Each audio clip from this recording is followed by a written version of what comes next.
Hi, this is Jeff from Practical Creation. Today I'd like to continue my world building series by talking about designing a location.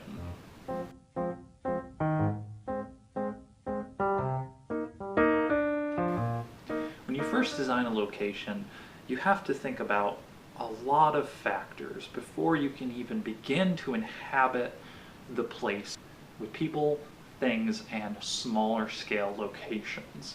I've heard it said time and time again that one of the biggest factors that determine the personality and the accessibility of a location is geography. And I'd have to agree. Geography will determine a number of different factors that will really help flesh out a location. So when you're first thinking about a location, one of the first things you should think about is what is the geography of the location? Is it a mountainous region? Is it in or near a forest? Is there a nearby river? Is it the desert? Is it a urban environment such as like a big village or a city? Once you have that decided, you can decide a number of other features of this given location. Once you've decided the geography of the place, you can really start to figure out, how do people get here? Do people get here? Is it an occupied location? That's going to be a very important thing to ask. Do people live here? Do people not live here? Did people used to live here? I can think of one example in the Witcher 3 game where you come upon a village and the village is completely uninhabited, and as you progress in the story you come to find that the village is in fact haunted and all of the people who used to live here have left. When you're designing a location, think about, do people actively live here? Did people used to live here, or is this not a place that is desirable to inhabit for long periods of time? Once you've decided whether or not people live in a place, you can start to form a lot of the basis for this location. Ideally, I want to go back to the idea that a location is a place that your characters are going to visit, or have a strong possibility of visiting, depending on your medium, of course. If it is a location that you're putting into the world that nobody is ever going to visit, then what is the purpose of having this location? Next, I want to talk about landmarks. Landmarks will make up the recognizable portions of any given location. Landmarks are split into two separate categories. They are either man-made or naturally occurring. Naturally occurring landmarks may have some human elements to them. So you might have a large rock with paintings that the locals have done, and this kind of occupies a medium between the two kinds. In a natural location, your landmarks will be predominantly naturally occurring, and in a occupied or was once occupied location, your landmarks are going to be predominantly man-made. Once you determine what kind of landmarks are going to be dominant in your location you're creating, you can think about what kind of landmarks do you want to have. And once you've decided, you can come up with any mix of landmarks. So for naturally occurring landmarks, they're almost always exclusively geography. Sometimes climate and weather and things like that. You typically have naturally occurring places like well-known rivers like the Mississippi River, or mountains like Mount Fuji, or large forests like the redwood forests, or other such things, recognizable pieces of the landscape and the environment. Perhaps you have landmarks that are recognizable because they're so different. Things like the Grand Canyon, which are just so huge in scope. You see them and you instantly know what they are just because of the way they stand out across other landmarks or other geography in the region. With man-made landmarks, you're going to see a lot more of structures of buildings like churches and government buildings, or temples and statues. And if you have a statue, you know, what is this statue of? Is it a local hero? Is it a government official? Is it a war veteran? Is it a creature that lives in the area or saved a people? And you're going to see a lot more of things that are either made by men or manipulated, natural environments manipulated by men, like Mount Rushmore or man-made lakes and stuff like that. Landmarks serve to give an area additional personality and also to concurrently serve as a recognizable location to the characters in the world that you are trying to create.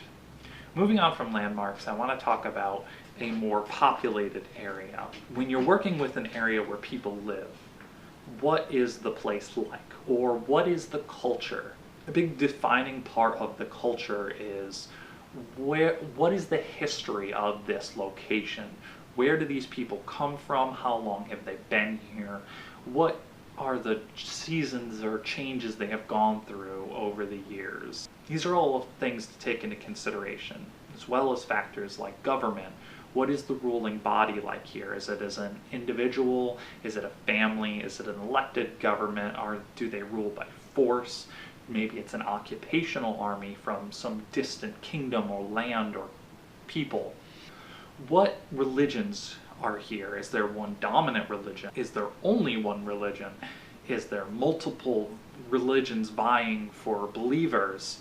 If you have multiple religions or multiple bodies who are competing over rule of this location, how do these interact with each other? Are they peaceful? Are they violent? What kind of means do they use to control the people or to convince the people that their way is correct? You also want to take in small level details like what do people wear, what do they eat, what is the primary industry in an area, what kind of industries happen here, what do people do for fun, what are their recreational activities, what do they do when they're not working. These are all things that will really help flesh out a location where people live. You can do a lot of fun things with locations where people used to live. A location, like a grand city or even a small town that shows signs of people once occupying this area but no longer occupy it. That is a storytelling tool in and of itself. Suddenly your consumer wants to know, why is this place unoccupied? Why are these things here? When you show your consumer that the world is interesting and believable, you really serve to build your world naturally and organically. From there, you want to take into consideration, what if these things is important to your story? If culture is a huge part of your story, you want to create rich and engaging and interesting people. And if the history of the world is important to your story, you want to show interesting landmarks like big, beautiful stones with intricate carvings showing grand events or major points in history. Maybe there's the long rotted bones of a massive creature sprawling across the land, and if you're building a world where that history is important, maybe there was like gigantic dragons that used to live in this area but it's long been killed or died off, your consumers want to know, why did they die? What are these bones from? The more things you take into consideration for what kind of story you're going to tell, what kind of world are you building, and what are the important parts of that world? Take into consideration some of the things I talked about in my scope video, and from there you can determine what exactly do I need to put into a location to make it interesting and relevant. And remember, designing a location needs to be an important part of the story. You don't design a location with a almost non-existent chance of people going there or your consumer interacting with this place in some way. You want to create a location that is important to the story that you are trying to tell. Now, I hope these things got you thinking about designing your own location. I kind of breezed through certain things and focused on other things, and if there is anything else you want me to talk about or any questions you have about building your world or building a location for your world, please feel free to leave your questions in the comments below, and I will answer them as much as I can and as detailed as I can. And if there's any things that you really want to want me to talk about in greater detail, please feel free to leave those in the comments below, and I will see if that is viable to make a whole video. And if it's something small, I might make a short video for it. I want to help teach you guys and help you guys understand the things that go into building a world of your own. So please keep creating, and I hope to see you again. Until next time, guys.